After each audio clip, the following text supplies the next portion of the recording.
Kapag may nakikita akong ponkan o kaya lemon, mga ganun sa palengke, 'di ba pagka ponkan na malalaki, 45 pesos siya binebenta. Pero pagka yung may mga ano na, may mga chismis na yung balat, binebenta na lang yun usually ng 5 pesos, 10 pesos, pati lemon. Tsaka mga orange. Ang ginagawa ko, binibili ko yun. Tapos, tinatanggal ko na lang yung may part na lamog na o kaya yung madudumi na yung balat. Pero kadalasan naman, wala naman eh. Balat lang talaga siya. Wag lang yung may mga uod na talaga na bulok ha. Binibili ko yun tapos ginagawa kong marmalade o kaya jam. Panglagay sa mga breads, cakes, mga ganun, cookies, pang flavor. Tapos yun, nagpe-prep na kasi ako ng panggawa ko para mamayang madaling araw, madali na lang. So yun, ito caramel ano to, with white chocolate. Iwi-whip ko yan.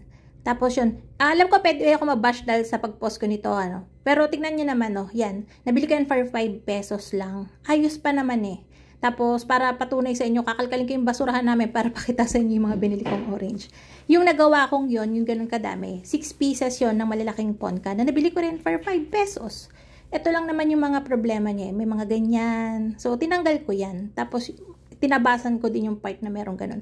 Pero karamihan, okay pa. So, wag tayong mag-aksaya kung may makakamura for the go. So, yun lang. Bye-bye!